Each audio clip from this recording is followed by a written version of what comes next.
Olá, muito boa noite a você. Eu sou Adalberto Piotto e seja bem-vindo ao Cenário Econômico pela TV Brasil, com emissoras públicas de todo o país, diretamente dos estúdios da B3, aqui no centro da cidade de São Paulo.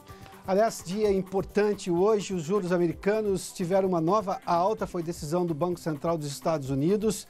Todo esse movimento que a gente estava acompanhando nos últimos tempos de quase uma drenagem dos recursos de mercados emergentes, como é o caso brasileiro, para a economia americana, hoje se confirmou e com a segunda notícia de que outras duas altas devem acontecer nos juros americanos ainda este ano. A gente vai falar disso tudo e também de tudo que implicou no mercado brasileiro. Vamos aos destaques do cenário econômico de hoje. Dia de alta dos juros americanos, o Ibovespa em queda, o dólar foi mantido no laço pelo Banco Central. O Banco Central fez um novo leilão de swaps agora, no meio da tarde, no final, quase no final da tarde.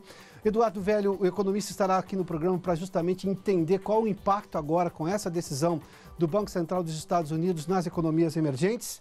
60 milhões de pessoas, de consumidores, esses consumidores disseram numa pesquisa do SPC que vão gastar mais com a Copa do Mundo. O comércio espera crescimento no ano, aliás, essa pesquisa agora é da Confederação Nacional do Comércio e foi feita depois da greve dos caminhoneiros, porque a gente tem números de comércio de antes da greve e números depois. Essa foi feita depois, ou seja, há ainda uma previsão de alta este ano, a gente fala disso aqui no cenário econômico, que já está no ar.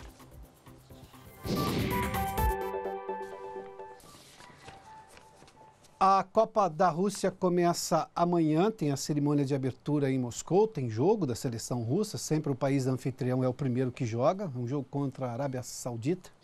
O Brasil tem jogo só no final de semana, a estreia do Brasil só no final de semana. Mas uma pesquisa do SPC e da Confederação Nacional dos Dirigentes Lojistas mostra que os brasileiros pretendem gastar mais agora durante a Copa do Mundo. E fazer festa, ou seja, o dinheiro é para fazer festa durante os jogos. Vamos lá, que nós temos alguns números aqui. Dá uma olhadinha nesses números que chamam a atenção, porque são 60 milhões de consumidores que disseram na pesquisa que pretendem gastar algo mais nesse mês agora de Copa, essa parte de junho e começo de julho, dependendo, evidentemente, do andamento da seleção brasileira no torneio mundial. O cálculo que se tem é que serão 20 bilhões, pouco mais de 20 bilhões de reais injetados na economia com esses gastos maiores dos brasileiros, desses 60 milhões de consumidores. E 68% aqui começa a responsabilidade do consumidor em tempos de dificuldade financeira. 68% disseram que o pagamento será feito à vista com dinheiro. Vai gastar um pouquinho mais para festejar? Sim, mas vai pagar no dinheiro.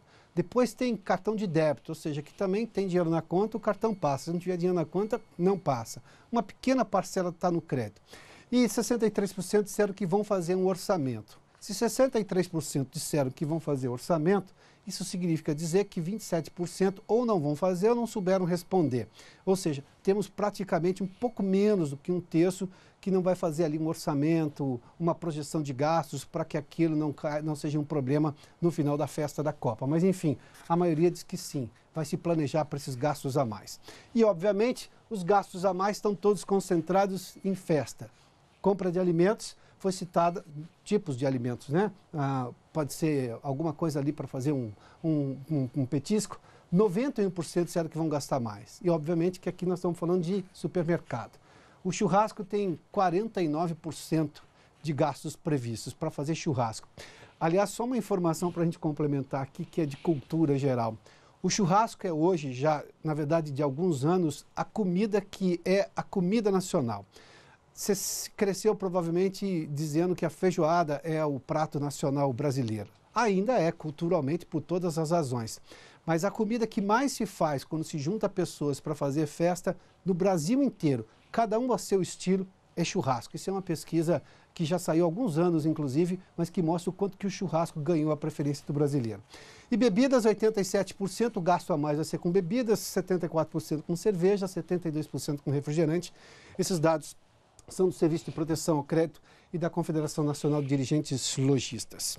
Bom, vamos falar, continuando a falar sobre comércio, mas com uma divisão do tempo. Nós tivemos a greve dos caminhoneiros no mês de maio e isso muda muito as perspectivas em relação à economia que se tinha antes, ou de resultados efetivos, como é o caso, e do que nós teremos a partir de agora. evidentemente levando-se em conta tudo o que gerou a greve dos caminhoneiros para a economia brasileira. Bom, primeiramente uma pesquisa do IBGE que fala sobre o consumo, o varejo do mês de abril. A Vanessa Casalino está em São Paulo e tem detalhes dessa pesquisa. Vanessa, boa noite. Oi, Pioto. Boa noite para você, boa noite a todos. As vendas do varejo cresceram 1% em abril na comparação com março, na série com ajuste sazonal, praticamente o mesmo percentual da comparação anterior.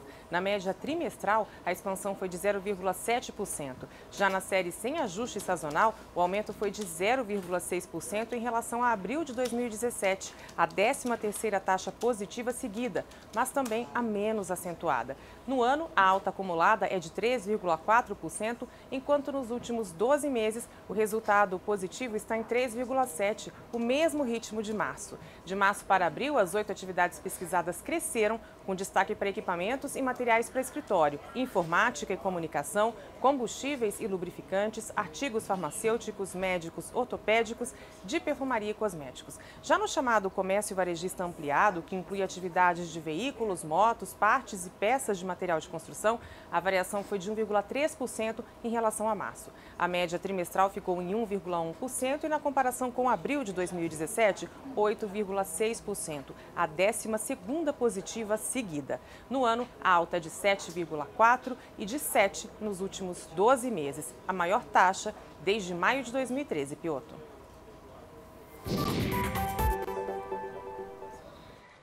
Muito obrigado. A Vanessa Casalino nos trouxe dados, eu vou insistir nessa tese, que são do mês de abril do IBGE com relação ao varejo. Aí nós tivemos os problemas do desabastecimento, da greve dos caminhoneiros, mas agora um outro estudo da Confederação Nacional do Comércio no Rio de Janeiro mostra qual é a expectativa econômica em relação justamente ao varejo, ao comércio neste ano. E é de crescimento, mesmo levando em conta os fatos decorrentes da greve dos caminhoneiros agora do mês de maio, desses praticamente 11 dias, 10, 11 dias, dependendo da região que sofreu um pouco mais ou menos com a greve dos caminhoneiros. O Maurício de Almeida conversa conosco no Rio de Janeiro e tem detalhes sobre isso. Oi, Maurício, boa noite. Oi, Pioto, boa noite. A Confederação Nacional do Comércio mantém uma expectativa otimista para as vendas no varejo desse ano. Segundo a Confederação Nacional do Comércio, nesse último levantamento, as vendas devem crescer 5% no ano de 2018. No levantamento anterior, a expectativa era de um crescimento de 4,7%. Ou seja, a projeção da Confederação Nacional do Comércio melhorou agora, mesmo depois da greve dos caminhoneiros. Segundo o economista-chefe da Confederação Nacional do Comércio, a greve dos caminhoneiros vai provocar um impacto apenas nesse segundo trimestre do ano. A partir do terceiro trimestre, as vendas vão voltar a subir e ele também está otimista com as vendas agora nesse período de Copa do Mundo. Ele também aponta que a inflação baixa e os juros que devem continuar sem serem elevados pelo Banco Central ao longo do ano, isso também facilita o aumento das vendas. O setor da Confederação Nacional do Comércio aposta também em aumento de vendas de carros e motos, vendas que também já cresceram no mês de abril. Pioto.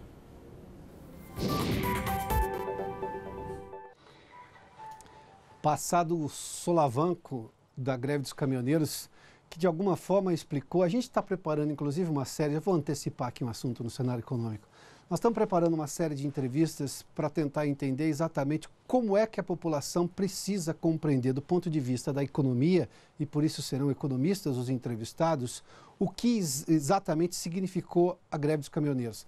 Seja do ponto de vista fiscal, do ponto de vista de carga tributária, do ponto de vista de escassez, é um assunto teórico da economia, dos mais bem explicados e dos mais mal compreendidos, inclusive pelos alunos de economia. É tão importante entender o drama da escassez porque você pode ter dinheiro e não ter o produto. Isso chama-se escassez. Então, o dinheiro não tem valor algum nesse aspecto. É um dos exemplos para tentar entender a escassez. Mas o fato é que há um momento do país hoje que precisa ser compreendido porque, obviamente, o governo fez concessões. Daqui a pouco a gente tem um trecho da entrevista do ministro da Fazenda, Eduardo Guardia, em que ele defende exatamente a posição do governo na negociação com os caminhoneiros, mas ali mostrou, obviamente, uma fragilidade. Havia um problema. Alguns caminhoneiros tinham uma dificuldade orçamentária para continuar trabalhando. O grande drama que nós passamos ali foi porque a economia não crescia tão rapidamente quanto se esperava. o que resolve problemas num país é a economia crescendo. A economia ficou estagnada durante 2 anos, 2015 e 2016, recuperou-se lentamente em 2017, mas ainda tem aqueles problemas para tentar um crescimento maior. Aliás, a estimativa de crescimento esse ano é um pouco menor do que se imaginava lá no final de dezembro, novembro do ano passado. Mas, enfim, a gente vai falar sobre tudo isso porque há toda uma questão envolvida.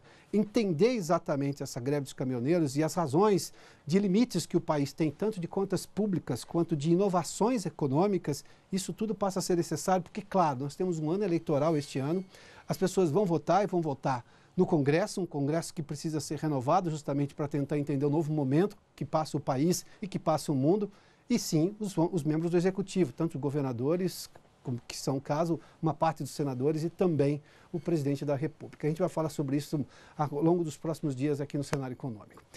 Bom, daqui a pouco a gente fala um pouco mais de detalhes do que aconteceu no mercado hoje, mas vamos falar de um novo recall da Toyota. A Toyota está chamando os compradores, os donos de veículos do modelo Corolla, porque detectou um novo problema no airbag. Desta vez o airbag do passageiro, ou seja, do dianteiro mais do passageiro.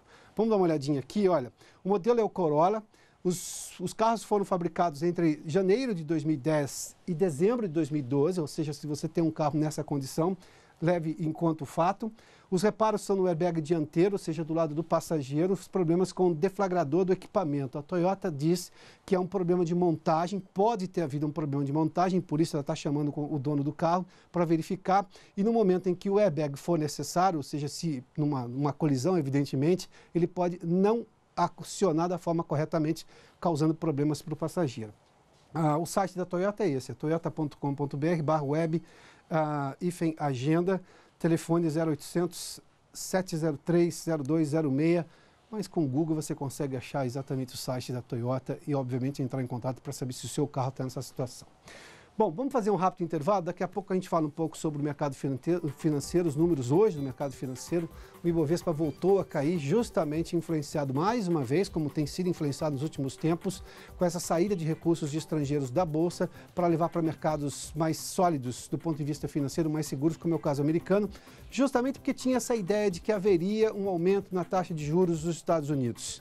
Ganha-se menos lá, mas tem-se maior segurança. É exatamente isso que fez com que parte do dinheiro dos emergentes fosse levado desses mercados emergentes para os Estados Unidos. A gente fala disso tudo daqui a pouco, logo depois do intervalo aqui no Cenário Econômico. Já de volta com o Cenário Econômico aqui nos estúdios da B3, no centro da cidade de São Paulo. Hoje, como já era a expectativa do mercado, os diretores do Banco Central dos Estados Unidos anunciaram a alta dos juros americanos em 0,25 ponto percentual, ou seja, os juros subiram, mas teve uma novidade além disso. O Banco Central americano anunciou, ele faz revisões trimestrais e nessa revisão, a última tinha sido feita no começo do ano, em março, se não me engano, mas agora as novas reuniões em setembro e dezembro devem ter novas altas, ou seja, mais 2 altas de juros nos Estados Unidos. Ou seja, no ano serão 4 ao total. Havia ali uma discussão no mercado se seriam 3 ou 4 e isso estava de alguma forma monitorando ou balizando a decisão de investidores de tirar dinheiro de mercados emergentes e colocar nos Estados Unidos ou não. O fato é o seguinte, a questão dessa movimentação de capitais vem pelo seguinte aspecto. Tem 2 coisas que são muito levadas em conta por qualquer investidor. A taxa de retorno, ou seja, dependendo do risco que eu corro, eu quero um retorno maior, é o que mercados emergentes oferecem ao investidor. É o caso do mercado brasileiro, por exemplo, você pode ganhar muito mais dinheiro aqui na Bolsa, ou segurança. Em mercados emergentes, você tem uma segurança menor, essa é a média do pensamento dos investidores, e nos Estados Unidos a taxa de juros americanas, por exemplo, é bem menor, vai a 2% agora, ao ano, para se ter uma ideia. Se 2% a taxa de juros, aqui no Brasil nós estamos com 6,5%. Levando-se em conta a inflação, nós temos aí uns juros no Brasil de quase 4%, mas eu tenho um risco maior aqui, um risco menor lá. Quando o investidor quer mais segurança, ele aplica em mercados como, por exemplo, dos Estados Unidos e alguns mercados europeus. Então, por exemplo, o mercado japonês. Em alguns lugares, para você ter uma ideia, tem investidor que põe dinheiro com taxa de juros negativa. O que é taxa de juros negativa? Você coloca 100 e se a taxa de juros negativa é de 1%, nós estamos falando que ele recebe 99 no final do ano. É só a garantia de ter o dinheiro daqui a algum tempo, quando você aplicou lá por 5, 10 anos. Neste caso, é segurança absoluta, mesmo perdendo dinheiro. Não quer perder o dinheiro, confia no governo. o que nós sofremos nos mercados emergentes é uma insegurança maior. Então, a taxa de juros que a gente sempre oferece é maior, diferentemente dos mercados mais seguros, que a taxa de juros é menor. E quando há normalmente um movimento de economia no mercado internacional que traz alguma insegurança para os investidores mais conservadores, eles tiram dinheiro, por exemplo, da Bolsa Brasileira, de empresas brasileiras, para investir, que tem um retorno muito maior, para investir justamente em mercados de taxa de juros nos Estados Unidos, onde você tem uma segurança maior, embora o retorno seja menor. Vamos dar uma olhadinha na repercussão que teve hoje na Bolsa, que não é de hoje, a gente tem acompanhado isso. Hoje a Bolsa Brasileira, ontem chegou a subir 0,6, né? Hoje caiu 0,87 a 72.122 pontos. No ano, o Ibovespa já caiu 5,6. Se a gente pegar de janeiro até agora, o Ibovespa caiu bastante. Mas tem um detalhe. Hoje, na mínima, o Ibovespa chegou a 71.035 pontos, ou seja, 71.035 pontos. É o valor mais baixo do ano todo. Desde janeiro até agora, é o valor mais baixo, é a mínima do ano. A queda, nesse momento mais difícil do dia, chegou a 2,36%. Vê-se que, de alguma forma, os investidores quase que recuperaram-se um pouco a confiança no Brasil, mas a queda acabou sendo menor, de 0,87%, se a gente olhar para esse cenário mais de longo prazo. Mas durante o dia chegou a 2,36% de queda, terminou com uma queda bem menor. Vamos dar uma olhadinha agora no dólar. O dólar seguiu pressionado, a gente viu um movimento muito grande. Na quinta-feira da semana passada, o presidente do Banco Central deu uma entrevista coletiva dura em Brasília, dizendo que o Banco Central não mediria esforços para conter justamente a especulação, ou seja, o que o Banco Central chama de volatilidade, mas era claro que naquele momento o real estava sendo atacado. Havia ali um ataque especulativo à moeda porque chegou acima de 3,90, não fazia nenhum sentido aquele movimento todo. Fato é que na sexta-feira o real se recuperou bastante, o dólar caiu, foram 22 centavos de queda no único dia, a maior queda em muitos anos. Mas, enfim, hoje a alta foi de 0,03, nós estamos falando de praticamente estabilidade em relação ao valor de ontem, a R$ 3,71. No ano, para se ter uma ideia, de janeiro até agora, o dólar já se valorizou 12,07%, 12%. Essa alta estava maior nos últimos tempos, justamente porque a gente estava olhando para aquele cenário de alta de 3,80, 3,85, 3,90. Não foi exatamente o que aconteceu hoje. Nós temos uma condição muito melhor. Mas, só um detalhe, o dólar está sendo mantido no laço pelo Banco Central, para usar uma expressão lá do sertão de onde eu venho. É simples assim. Hoje, logo depois do anúncio do Banco Central dos Estados Unidos, que foi por volta de 3 horas da tarde, às 3h30 houve uma entrevista do presidente do Banco Central dos Estados Unidos, o dólar começou a subir novamente, chegou a 3,73. O Banco Central interveio novamente no mercado para conter essa volatilidade, ou seja, um fator externo tentando mexer na cotação do dólar, e aí vendeu de novo swaps cambiais, aquela venda futura de dólar, ou seja, injetou mais dinheiro no mercado de câmbio, e aí conseguiu segurar o dólar a 3,71. A mínima hoje do dólar foi de 3,69, mas essa situação do dólar comercial hoje, mesmo assim, segue valorizado no ano. Se a gente pegar nos últimos dias, também tem uma valorização justamente porque o dólar tem subido. Nós começamos lá em janeiro, a gente está falando de um dólar de 3,11, 3,12, ou seja, para se ter uma ideia, para 3,71, dá-se exatamente a ideia de quanto que o mercado mudou nesses últimos tempos, justamente por causa dessa situação. Vamos falar das ações da Petrobras. Hoje, a Petrobras anunciou a redução de 1,59% no preço da gasolina nas refinarias.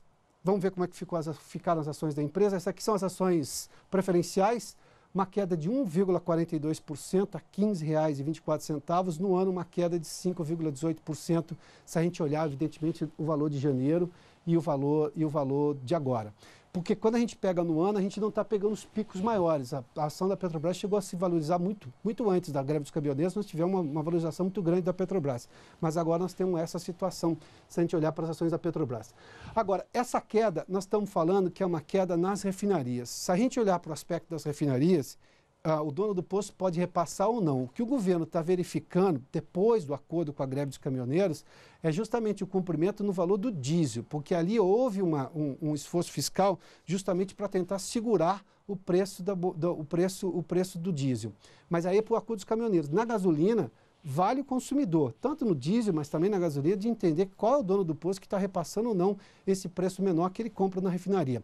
A política de preço da Petrobras foi assunto, inclusive, de uma entrevista hoje do ministro da Fazenda, Eduardo Guardia, que ele defendeu, inclusive, a postura do governo durante a greve dos caminhoneiros, as concessões que fez, mas olhando justamente para a questão fiscal, mantendo a questão fiscal e tentando resolver o problema daquele momento que era a greve dos caminhoneiros. Acompanhe esse trecho da entrevista do ministro Eduardo Guardia, da Fazenda. Também nesse episódio difícil da greve dos caminhoneiros, conseguimos uma solução responsável do ponto de vista fiscal, preservamos a Petrobras. Isso é muito importante aqui, com representantes do mercado de capitais, onde a autonomia da Petrobras foi plenamente preservada em termos de sua política de preço. Então, esse era um dos problemas da nossa equação que a gente tinha que enfrentar e conseguimos atender o fiscal, respeitar a autonomia e a liberdade da Petrobras, que continua e continuará tendo autonomia para definir sua política de preço e também não introduzir distorções do ponto de vista da dinâmica competitiva no setor de diesel e tivemos esse cuidado também no tratamento da solução. Bom, no segundo trecho da entrevista, o ministro fez menção a questões fiscais e voltou a defender a necessidade das reformas, sobretudo a da Previdência. E defendeu a posição do governo de fazer intervenções nos juros, quando usa exatamente as ferramentas do Tesouro Nacional, e com relação ao dólar das ações do Banco Central no mercado de câmbio. Acompanhe. Segundo ponto, eu acho que é fundamental a gente falar um pouco sobre o que nós vivemos nas últimas 2 semanas, particularmente na última semana, a volatilidade dos mercados, dos preços dos ativos. No nosso entendimento, os preços não estavam refletindo os fundamentos da economia e, nesses momentos, é fundamental a atuação conjunta, serena, do Banco Central e do Ministério da Fazenda. Então, fizemos isso a semana passada, continuaremos a fazer sempre que julgarmos necessário.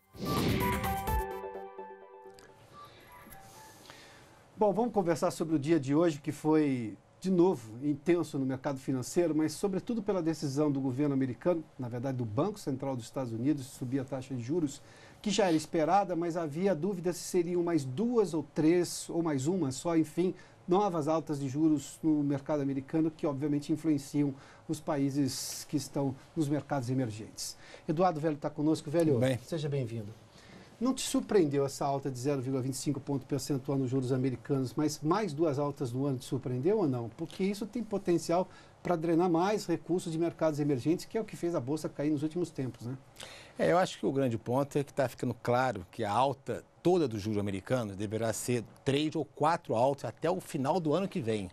Ou seja, o juro americano deverá superar, aí, na minha avaliação, acho que praticamente 3%, vai chegar a faixa de 3% aí até 2019. Então, de certa forma, aumenta o juro americano, você realmente atrai mais recursos, porque o juro em dólar nos Estados Unidos está melhor, está aumentando, e também a economia está forte lá, ou seja, as taxas de retorno dos setores da economia norte-americana estão melhores que outras economias. E o Brasil não fez o dever de casa, quer dizer, a presidência foi postergada, estamos agora com um governo realmente mais fraco e nesse ponto realmente não há como fazer a aprovação de reforma nenhuma até a eleição. Então, ou seja, na verdade o ano econômico já acabou. E eu acho prudente o Banco Central, essa atuação dele via swaps e a atuação do Tesouro, dando liquidez em reais também, justamente para dar liquidez, dar hedge também para o mercado comprar de swaps. Não há nada que possamos fazer para mudar a expectativa que os investidores têm sobre o Brasil, porque nós temos toda uma preocupação em fazer a economia crescer, mas sem as reformas eu não consigo passar uma ideia de longevidade da economia brasileira? Eu acho que os fundamentos da economia brasileira estão sólidos na parte internacional. Superávit comercial, balanço de pagamentos, temos reservas. Porém, no curto prazo, no curtíssimo prazo, as expectativas são mais de incertezas de proteção. Então é natural que o dólar ainda fique um pouco pressionado. Acho muito difícil o dólar, até o final da campanha eleitoral, voltar para o nível de 3,50, 3,40. Agora, é possível, após a campanha eleitoral, que realmente seja um presidente que seja comprometido com reformas, com uma agenda mais liberal, privatizante e mais pró-mercado, digamos assim, ou seja, uma economia mais condicionada às condições mais flexíveis de preços, de produtividade, aí sim o câmbio poderia voltar a cair até o final do ano. Mas eu acho que no curto prazo Eu acho que a atitude do Banco Central e do Ministério da Fazenda estão prudentes, já estão reconhecendo claramente que há uma incerteza que não vai realmente disseminar ainda nos próximos 2 meses. Eu acho que o ponto fundamental agora é a eleição e dar maior previsibilidade aí às propostas políticas econômicas. Aparentemente, o viés ainda é estatizante das propostas dos principais candidatos que estão liderando as pesquisas eleitorais. Então, enquanto tiver isso, e como o juro brasileiro está mais baixo, o custo de você se proteger em dólar, se você comprar dólar, realmente está mais baixo. Então, nesse sentido, por isso que também várias pessoas estão demandando mais dólar. Vale a pena pôr dinheiro em dólar, é isso? É, se proteger, não em termos de especulação, mas se proteger no momento de incertezas, tanto da qual vai ser realmente o aumento dos juros americanos até o final de 2019, né, o potencial da inflação americana, que ainda pode puxar ainda mais juros do que realmente o Banco Central norte-americano está alertando que vai aumentar mais 2 altas até o final do ano. Mas aqui no Brasil, principalmente, é saber qual vai ser realmente a política econômica de 2019. Então, isso é uma incerteza. E na incerteza, as pessoas procuram racionalmente proteção e no mercado de dólar. Mas muita gente está levando dinheiro para os Estados Unidos. Claro, eu tenho uma questão conservadora, rapidamente, velho, conservadora dos juros, para quem é muito conservador, compra títulos do Tesouro Americano. Mas as empresas estão mais sólidas lá porque a economia está melhor também. Né? Sim, as duas coisas. Quer dizer, o juro já traz. Vamos lembrar a crise da dívida europeia. Mesmo com o juro real negativo, o juro nominal negativo dos títulos alemães, as pessoas preferem, na crise, comprar o título alemão. Por quê? Porque sabe que lá no final do vencimento, o Banco Alemão vai pagar. Eduardo Velho, obrigado uma vez mais por nos atender aqui no Cenário Econômico. Bom, que termina aqui. Muito obrigado pela sua companhia, pela audiência. Boa noite a você. Amanhã a gente está de volta às 7 da noite aqui dos estúdios da B3 com o Cenário Econômico pela TV Brasil. Até lá.